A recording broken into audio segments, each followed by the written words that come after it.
Olá a todos, meu nome é Luan Silveira Fircrosati. Eu sou autor, juntamente com o professor Dr. Carlos Alexandre Ferri e professor Dr. Cid Marcos Andrade Gonçalves, do artigo Placa de Circuito Impresso que realiza voltametria cíclica em eletrodo vestível. Para nós é um prazer aí estar participando do simpósio de microeletrônica, o SIM 2022.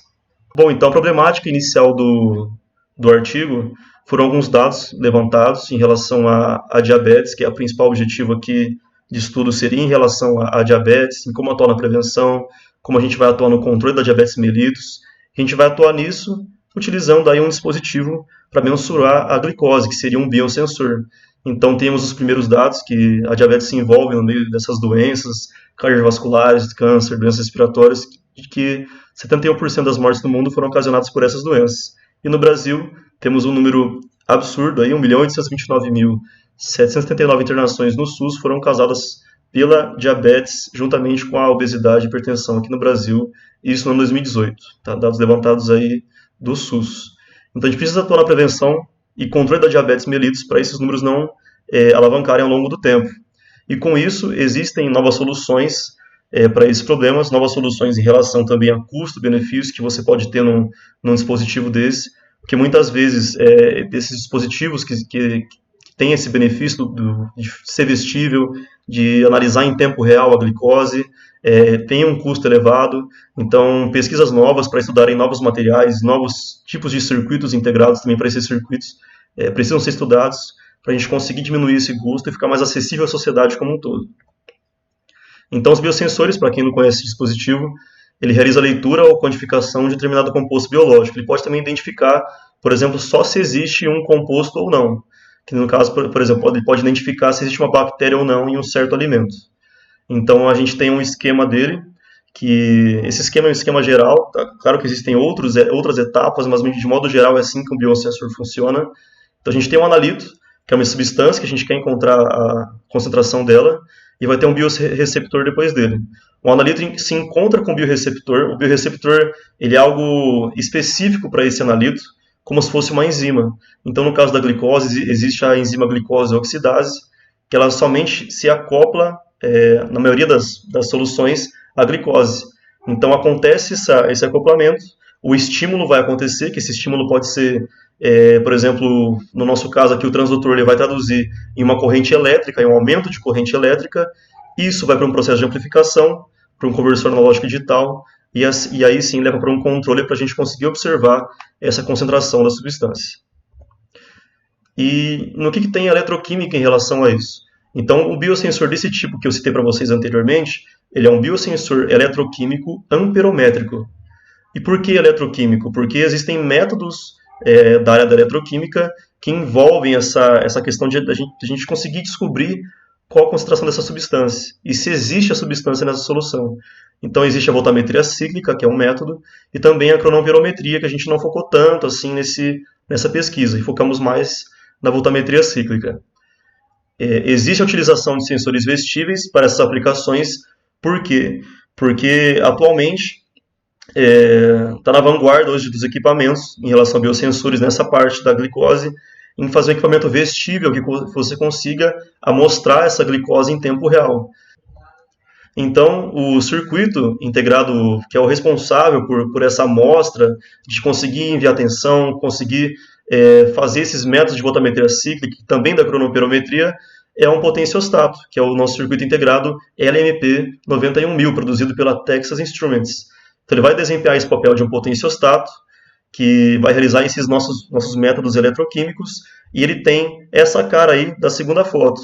Então, temos aí método de eletroquímica também, que é um método da voltametria cíclica, que seria a aplicação de uma taxa potencial ao longo do tempo, e a nossa equação, nossa reação dessa solução seria, que está mostrando aqui no slide, do ferrocianeto de potássio, que vai liberar um elétron assim que atingir o potencial de oxirredução aplicado para essa solução específica, que vai ser em torno de 400 milivolts, que a gente vai olhar ali nos resultados. Então, a placa de circuito impresso, ele envolve basicamente dois grupos do circuito, que seria um grupo mais voltado para o potenciostato, que seria essa parte da direita, e um outro grupo que seria o CI de referência, que a tensão é fixada em 2,048 volts.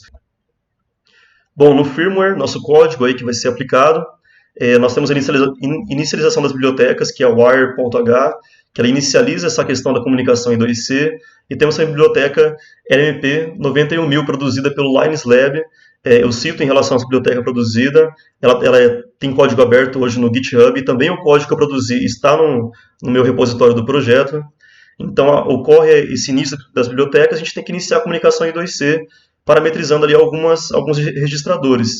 Então, temos alguns registradores que é o TIA-CN, tem o MODE-CN e o REF-CN. O TIA-CN é mais focado naquele amplificador de transimpedância, o MODE-CN é mais focado no modo que vai ser aplicado no nosso potenciostato, se ele é de 3 eletrodos, se ele é de 2.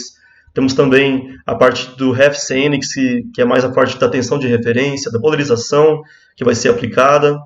E depois disso, a gente tem o algoritmo da voltametria cíclica, que ele vai realizar todo esse controle de porcentagem dos steps de tensão, que vai varrer na nossa solução, da polarização, se vai ser positivo, vai ser negativo.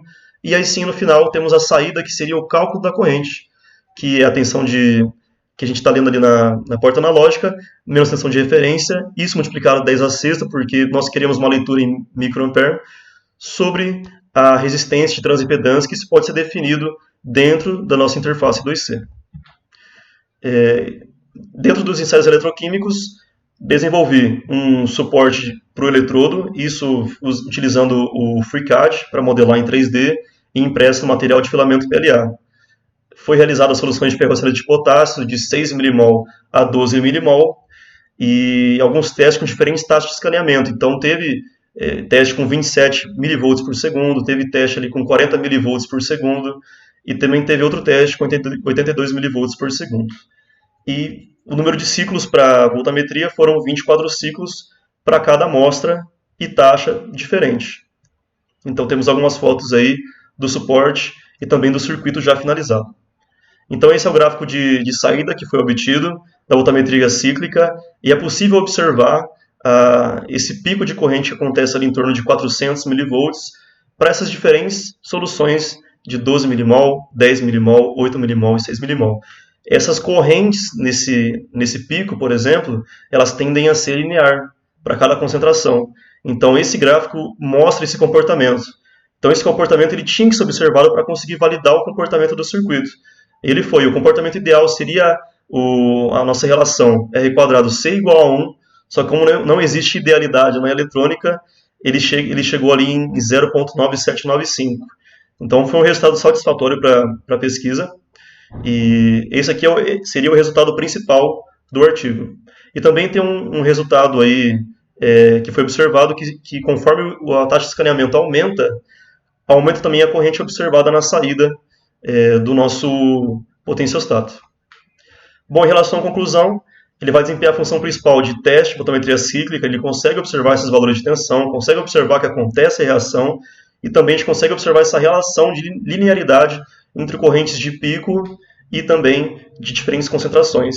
Então, o próximo passo vai consistir em adaptar essas conexões de suporte, porque aconteceram alguns ruídos, perturbação mecânica, e também algumas proteções eletromagnéticas têm que acontecer nesse circuito também, que não foram realizadas. Realizar mais testes de cronoamperometria nesse caso, para a gente conseguir observar a concentração da substância, e investigar os valores catódicos na voltametria cíclica, que seria essa parte mais negativa desse gráfico, que a gente não conseguiu observar muito bem aonde que está o pico nessa parte da corrente negativa. Provavelmente, de acordo com os artigos de referência citados no paper, pode ser ocasionado pela alta taxa de escaneamento. Então, outros testes têm que reduzir um pouco dessa taxa para observar e ver o que está acontecendo.